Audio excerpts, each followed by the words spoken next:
Hi viewers, నా పేరు doctor Kranthi Kumar Reddy, consultant andrologist, J andrology and men's health.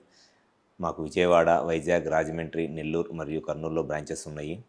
నేను మగవాళ్ళలో ఎటువంటి సెక్షువల్ సమస్యలున్నా, అంటే అంగస్తంభన, శీఘ్రస్ఖలనం లాంటి ఎటువంటి సెక్షువల్ సమస్యలున్నా నేను దాని ట్రీట్మెంట్ చేస్తాను. ఈ వీడియోలో నేను చెప్పబోయే టాపిక్ అంగస్తంభన సమస్య, అంటే ఎరెక్టైల్ డిస్ఫంక్షన్ లాంటి సెక్షువల్ సమస్యలకి గల ముఖ్య కారణాలు ఏమిటి, అండ్ అసలు ఈ అంగస్తంభన సమస్యకి ఉన్న ట్రీట్మెంట్ ఆప్షన్స్ ఏమిటి, అండ్ దాంట్లో ఏ స్టేజ్లో ఏ ట్రీట్మెంట్ ఆప్షన్స్ అనేది ముఖ్యం అనేది ఈ వీడియోలో నేను డీటెయిల్గా చెప్తాను. ముందుగా అంగస్తంభన సమస్య లేదా ఎరెక్టైల్ డిస్ఫంక్షన్ అంటే సెక్స్ చేసేటప్పుడు అంగం గట్టిగా లేక సెక్స్ చేస్తున్నప్పుడు ఇట్లా వెజైనాలోకి అంటే యోనిలోకి పెన్నిస్ ఇన్సర్ట్ చేస్తున్నప్పుడు పెన్నిస్ స్టిఫ్నెస్ ఉంటే వెజైనాలోకి ఇన్సర్ట్ అయ్యి సెక్స్ చేస్తారు. అలా కాకుండా సెక్స్ చేస్తున్నప్పుడు పెన్నిస్ మెత్తగా ఉండి కిందకి బెండ్ అయిపోతుంది అనుకోండి, ఇట్లా లోపలికి ఎంటర్ అవ్వకుండా కిందకి బెండ్ అయిపోతుంది అనుకోండి, దాన్నే అంగస్తంభన సమస్య లేదా ఎరెక్టైల్ డిస్ఫంక్షన్ అంటారు.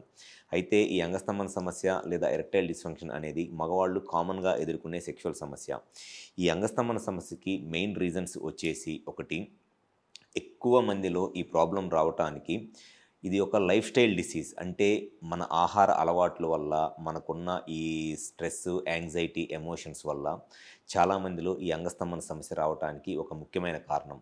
హార్మోన్స్లో ఏదైనా ప్రాబ్లం ఉన్నా, అంటే సెక్స్కి సంబంధించిన సెక్షువల్ హార్మోన్స్ ఉంటాయి, టెస్టోస్టెరాన్, ప్రొలాక్టిన్, ఈస్ట్రోడియోల్ అనే హార్మోన్స్ ఉంటాయి. ఈ హార్మోన్స్లో కనుక ఏదైనా ప్రాబ్లం వస్తే దానివల్ల కూడా ఈ అంగస్తంభన సమస్య వచ్చింది. అండ్ కొంతమందిలో డయాబెటీస్, హైపర్టెన్షన్ అంటే షుగరు, బీపీ లాంటి ప్రాబ్లమ్స్ ఉన్న అటువంటి వాళ్ళలో కూడా ఈ అంగస్తంభన సమస్య రావడానికి చాలా ఎక్కువ అవకాశం ఉంటుంది. దాంతోపాటు స్మోకింగ్, ఆల్కహాల్, సో ఎక్కువగా సిగరెట్లు తాగుతున్నా లేకపోతే డైలీ ఆల్కహాల్ తాగే వాళ్ళకి, ఇటువంటి వాళ్ళలో కూడా ఈ అంగస్తంభన సమస్య చాలా ఫ్రీక్వెంట్గా కనపడే ప్రాబ్లం అన్నమాట. అండ్ దీంతోపాటు ఒబేసిటీ అంటే బాగా లావుగా ఉండటము, కొలెస్ట్రాల్ లెవెల్స్ బాగా ఎక్కువగా ఉండటము, ఫిజికల్ యాక్టివిటీ ఏమీ లేకపోవటము, ఇటువంటి వాళ్ళలో చాలామందిలో ఈ అంగస్తంభన సమస్య లేదా ఎరెక్టైల్ డిస్ఫంక్షన్ రావటం అనేది చాలా కామన్గా ఉండే సెక్షువల్ ప్రాబ్లం.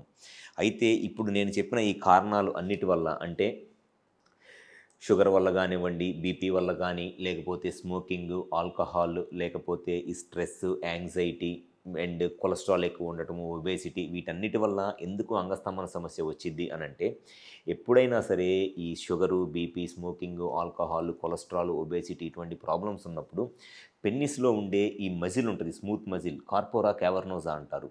ఈ మజిల్ అనేది డ్యామేజ్ అయిపోయింది స్లోగా. ఈ మజిల్ అనేది ఎంత హెల్దీగా ఉంటే సెక్షువల్ ఫీలింగ్స్ వచ్చినప్పుడు దీనికి బ్లడ్ అంత ఎక్కువగా వచ్చిద్ది. సో ఈ మజిల్లోకి బ్లడ్ వచ్చినప్పుడు ఇక్కడున్న మజిల్ కంప్లీట్గా స్ట్రెచ్ అయ్యి రిలాక్స్ అయ్యి దానివల్ల పెన్నిస్ పెద్దగా అయ్యి ఎరెక్షన్ వస్తుంది. సో ఎప్పుడైతే ఈ మజిల్ డ్యామేజ్ అయిపోయిందో, ఈ షుగర్ వల్ల కానివ్వండి, బీపీ వల్ల కానీ, స్మోకింగ్ వల్ల, ఆల్కహాల్ వల్ల ఈ మజిల్కి వచ్చే బ్లడ్ ఫ్లో తగ్గిపోయి దానివల్ల ఈ అంగస్తంభన సమస్య వచ్చిద్ది. అయితే ఈ అంగస్తంభన సమస్య లేదా ఎరెక్టైల్ డిస్ఫంక్షన్కి అండ్ అది ఏ స్టేజెస్లో ఏం ట్రీట్మెంట్ ఆప్షన్స్ బెస్ట్ అని అంటే, జనరల్గా ఈ సెక్షువల్ ప్రాబ్లమ్స్కి ఉన్న ట్రీట్మెంట్ ఆప్షన్స్ స్టార్టింగ్ స్టేజ్లో, చాలా ఎర్లీ స్టేజ్లో ఉన్నప్పుడు ఈ PD5 ఇన్హిబిటర్స్ అంటారు, ఫాస్ఫోడైఎస్టరేస్ టైప్ 5 ఇన్హిబిటర్స్ అంటారు. ఇది PD5 ఇన్హిబిటర్స్ అంటే వైగ్రా ట్యాబ్లెట్స్ అనమాట. ఈ వైగ్రా ట్యాబ్లెట్స్ స్టార్టింగ్ స్టేజెస్లో లో డోస్లో తీసుకోవటం వల్ల చాలామందికి ఈ అంగస్తంభన సమస్య అనేది క్లియర్ అయిపోయింది. కొంతమందిలో ఎవరిలో అయితే హార్మోన్ ప్రాబ్లమ్స్ ఉంటాయో, టెస్టోస్టెరాన్ హార్మోన్ ప్రాబ్లం కానివ్వండి, లేకపోతే ప్రొలాక్టిన్ హార్మోన్ ఎక్కువ ఉండటము, అట్లాంటి ప్రాబ్లమ్స్ వల్ల అంగస్తంభన సమస్య వస్తుంటే అటువంటి వాళ్ళలో ఈ హార్మోన్స్ని కరెక్ట్ చేయటం వల్ల వాళ్ళకి అంగస్తంభన సమస్య అనేది క్లియర్ అయిపోయింది. నెక్స్ట్ స్టేజ్లో ఒకవేళ ట్యాబ్లెట్స్ పనిచేయట్లేదు, హార్మోన్ కరెక్షన్తో కూడా ఈ ప్రాబ్లం క్లియర్ అవ్వట్లేదు అని అనుకున్నప్పుడు నెక్స్ట్ స్టేజ్లో కొంత హయ్యర్ డోస్ ట్యాబ్లెట్స్ వేసుకోవాల్సి వచ్చింది. లేకపోతే ఈ PD5 ఇన్హిబిటర్సే కాంబినేషన్ ట్యాబ్లెట్స్తో వేసుకోవాల్సి వచ్చింది. అది సెకండ్ లైన్ ఆఫ్ ట్రీట్మెంటు.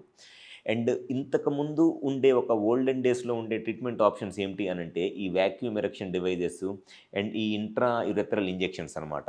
యాక్చువల్గా ఈ వాక్యూమ్ ఎరెక్షన్ డివైజెస్ లేదా ఇంట్రా క్యావర్నోజల్ ఇంజెక్షన్స్ ఈ రెండుటిని ప్రస్తుతానికి ఇవి టోటల్లీ అవుట్డేటెడ్. ఆ ఇంజెక్షన్స్ చేయించుకోవటం వల్ల కానీ, వాక్యూమ్ ఎరెక్షన్ డివైజెస్ వల్ల కానీ అంత పెద్దగా ఎరెక్షన్స్ ఇంప్రూవ్ అవ్వవు. అది ఒకప్పుడు ఒక 20 ఇయర్స్ బ్యాక్ ఉన్న ట్రీట్మెంట్ ఆప్షన్స్ కానీ అవి అసలు టోటల్గా అవుట్డేటెడ్. కాకపోతే చాలామంది పేషెంట్స్ని కొంతమంది మోసం చేస్తుంది ఏంటి అని అంటే, మీకు PRP ఇంజెక్షన్స్ చేస్తాము, మీకు పెన్నిస్ లోపల PRP plasma platelet rich plasma అంటారు. అంటే పేషెంట్స్ బ్లడ్ తీసి ఆ బ్లడ్‌లో ఉన్న ప్లేట్లెట్ కాన్సంట్రేషన్ తయారు చేసి దాన్ని పెన్నిస్‌లోకి ఇంజెక్ట్ చేస్తారనమాట. ఆ పీఆర్పీ ఇంజెక్షన్స్ చేస్తాము. దానివల్ల మీకు ఎరెక్షన్స్ పెరుగుతాయి అని అంటున్నారు. ఎట్టి పరిస్థితుల్లోనూ పీఆర్పీ ఇంజెక్షన్స్ వల్ల ఎరెక్షన్స్ పెరగవండి. అది అసలు అట్టర్‌లీ మీ time and money waste unnecessary పెన్నిస్‌కి ఇంజెక్షన్స్ చేపించుకోవటమే గానీ, దానివల్ల మటికి ఎటువంటి యూజు ఉండదు. మీ ప్రాబ్లమ్‌కి సొల్యూషన్ ఏదైనా ఉంటే ఈజీగా ఈ పీడీ5 ఇన్హిబిటర్స్ అంటే వైగ్రా టాబ్లెట్స్ అట్లాంటి దాంతో రావాలి. ఆ టాబ్లెట్స్‌తో గనక రావట్లేదు అనంటే నెక్స్ట్ లైన్ ఆఫ్ ట్రీట్మెంట్ వచ్చేసి షాక్ వేవ్ థెరపీ అంటారు. లో intensity extra corporeal shock wave therapy. లేదా దీన్నే పిజో వేవ్ థెరపీ అంటారు. లేదా ఈఎస్‌డబ్ల్యూ ట్రీట్మెంట్ అంటారు. సో, ఈ ఈ ట్రీట్మెంట్‌తో ఏదైనా ఎరెక్షన్స్ ఇంప్రూవ్ అవ్వడానికి యూజ్ ఉంటదిలే గానీ, లో ఇంటెన్సిటీ షాక్ వేవ్ థెరపీతో. ఇంట్రా క్యావర్నోజల్ ఇంజెక్షన్స్‌తో అయితే మటికి ఎటువంటి యూజు ఉండదు. ఈ లో ఇంటెన్సిటీ షాక్ వేవ్ ట్రీట్మెంట్ అనేది లేటెస్ట్‌గా వచ్చిన ఒక ట్రీట్మెంట్ ఆప్షను. ఇది కొంత కాస్ట్‌లీ ఉంటది. కానీ దీంతో రిజల్ట్స్ అయితే కొంత బెటర్‌గానే ఉంటాయి. ఒకవేళ మీకు టాబ్లెట్స్ పనిచేయట్లేదు, లేదా లో ఇంటెన్సిటీ షాక్ వేవ్ థెరపీతో కూడా మీకు ఎరెక్షన్స్ ఇంప్రూవ్ అవ్వట్లేదు, సెక్షువల్‌గా ఇబ్బంది పడుతున్నారు అనంటే, ఇంకా next final option and best and permanent solution ఏంటి అనంటే, పెనైల్ ఇంప్లాంట్ సర్జరీ చేపించుకోవటము. ఇది బెస్ట్ అండ్ పర్మనెంట్ సొల్యూషన్ అనమాట. పెనైల్ ఇంప్లాంట్ సర్జరీ చేపించుకోవటం. అయితే పెనైల్ ఇంప్లాంట్ సర్జరీ అనేది ప్రతి ఒక్కళ్ళలోనూ అవసరమా అంటే ఖచ్చితంగా అవసరం లేదు. ఎరెక్షన్ ప్రాబ్లమ్ ఉన్న ప్రతి ఒక్కళ్ళలోనూ పెనైల్ ఇంప్లాంట్ సర్జరీ అవసరం ఉండదు. స్టార్టింగ్ స్టేజెస్‌లో లేదా 100లో ఆల్మోస్ట్ 75-80% ఆఫ్ ద పేషెంట్స్‌లో జస్ట్ సింపుల్ మెడికేషన్స్‌తోనే క్లియర్ అయిపోయిద్ది ఎరెక్షన్ ప్రాబ్లము. ఎవరిలో అయితే ఒక 25% ఆఫ్ ద పేషెంట్స్‌లో ఎటువంటి టాబ్లెట్స్ తీసుకుంటున్నా, ఏ ట్రీట్మెంట్ తీసుకుంటున్నా ఎరెక్షన్స్ ఇంప్రూవ్ అవ్వట్లేదు. ఆ 20-25% ఆఫ్ ద పేషెంట్స్‌లోనే ఈ పెనైల్ ఇంప్లాంట్ సర్జరీ అవసరమైద్ది. అంతేగాని ప్రతి పేషెంట్‌లోనూ పెనైల్ ఇంప్లాంట్ సర్జరీ అవసరం అవ్వదు. ఎప్పుడైనా సరే ఎరెక్షన్ ప్రాబ్లమ్స్‌కి ట్రీట్మెంట్ అనేది ఒక step wise approach. First starting డోస్‌లో వెరీ లో డోస్ ఆఫ్ టాబ్లెట్స్‌తో స్టార్ట్ చేయాలి. తర్వాత అవసరమైతే గ్రాడ్యువల్‌గా టాబ్లెట్ డోస్ పెంచుకోవాలి. దాంతో కూడా ఎరెక్షన్స్ రావట్లేదు, సెక్షువల్‌గా ఇబ్బంది పడుతున్నారు అనంటే అప్పుడు లో ఇంటెన్సిటీ షాక్ వేవ్ థెరపీ అనేది చేపించుకోవాలి. ఆ లో ఇంటెన్సిటీ షాక్ వేవ్ చేపించుకొని ఎరెక్షన్స్ ఇంప్రూవ్ అయితే ఓకే. లేదు ఆ low intensity shock wave therapy చేపించుకున్న ఎరెక్షన్స్ ఇంప్రూవ్ అవ్వట్లేదు అనంటే ఆ ట్రీట్మెంట్ చేపించుకుంటా టాబ్లెట్స్ యూజ్ చేయొచ్చు. అంటే కాంబినేషన్ అనమాట. లో intensity shock wave therapy with tablets. ఈ అన్ని ట్రీట్మెంట్స్ ట్రై చేసి అప్పటికి కూడా ఎరెక్షన్ ప్రాబ్లమ్ క్లియర్ అవ్వట్లేదు అనంటే అప్పుడు ఉన్న best and permanent solution, final solution ఈ పెనైల్ ప్రాస్థెసిస్ సర్జరీ అంటే పెనైల్ ఇంప్లాంట్ సర్జరీ అంటారు.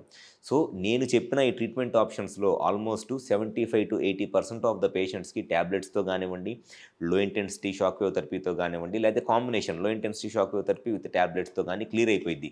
ఎవరైతే ఇంకో 20-25% ఆఫ్ ద పేషెంట్స్ ఉంటారో వాళ్ళలోనే ఈ పెనైల్ ఇంప్లాంట్ సర్జరీ అవసరమైద్ది. సో, ఫస్ట్ ఎప్పుడైనా సరే సెక్షువల్ ప్రాబ్లమ్ అంటే ఈ అంగస్తంభన సమస్య ఉన్నప్పుడు దానికి ఫస్ట్ కారణం ఏంటి? హార్మోన్స్ ఎలా ఉన్నాయి? పెన్నిస్‌కి సంబంధించిన బ్లడ్ ఫ్లో ఎలా ఉంది? పెన్నిస్ లోపల మజిల్ ఎలా ఉంది? నర్వ్స్‌లో ఏదైనా ప్రాబ్లమ్ ఉందా? ఇవన్నీ చెక్ చేసుకొని దాన్ని కరెక్ట్‌గా ట్రీట్మెంట్ చేపించుకుంటే చాలా మందిలో ఈజీగానే ఎరెక్షన్ ప్రాబ్లమ్ అనేది క్లియర్ అయిపోయిద్ది. సో, ఎవరైనా సరే సెక్షువల్‌గా ఈ ఎరెక్షన్ ప్రాబ్లమ్‌తో బాధపడతా, సెక్షువల్‌గా ఇబ్బంది పడుతున్నారు. అటువంటి పేషెంట్స్ ఒకసారి హాస్పిటల్ నంబర్‌కి కాల్ చేసి అపాయింట్మెంట్ తీసుకొని మాకు విజయవాడ, వైజాగ్, రాజమండ్రి, నెల్లూరు మరియు కర్నూలులో బ్రాంచెస్ ఉన్నాయి. ఒకసారి వచ్చి కన్సల్ట్ అవ్వండి. అసలు 100% మీ ఎరెక్షన్ ప్రాబ్లమ్‌కి రీజన్ ఏంటి అనేదైతే మటికి నేను గ్యారంటీగా చెప్తాను. అది బ్లడ్ ఫ్లోలో ప్రాబ్లమ్ ఉందా? పెన్నిస్‌కి సంబంధించిన మజిల్‌లో ప్రాబ్లమ్ ఉందా? హార్మోన్స్‌లో ఏదైనా ప్రాబ్లమ్ ఉందా? లేకపోతే సైకలాజికల్ ప్రాబ్లమ్ అనేది 100% ఎవాల్యుయేట్ చేసి చెప్తాను. సో, దాన్ని బట్టి వన్స్ రీజన్ ఏంటి అనేది తెలిస్తే ట్రీట్మెంట్ ఆప్షన్స్ అనేది మీకే చెప్పడం జరుగుతుంది. దాన్ని బట్టి మీరే ఆప్షన్స్ అనేది సెలెక్ట్ చేసుకోవచ్చు. సో, మా హాస్పిటల్ ఫోన్ నంబర్ ఇస్తున్నాను. ఒకసారి గనక కుదిరితే కాల్ చేసి అపాయింట్మెంట్ తీసుకొని ఈ 5 ప్లేసెస్‌లో విజయవాడ, వైజాగ్, రాజమండ్రి, నెల్లూరు మరియు కర్నూలు ఎక్కడైనా సరే కన్సల్ట్ అవ్వండి. డెఫినిట్‌గా మీ ఎరెక్షన్ ప్రాబ్లమ్‌కి రీజన్ ఏంటి అనేది కరెక్ట్‌గా చెప్పడం జరుగుతుంది. దాంతో పాటు మీ ట్రీట్మెంట్ కూడా 100% క్లియర్‌గా చేయటం అనేది జరుగుతుంది. Thank you.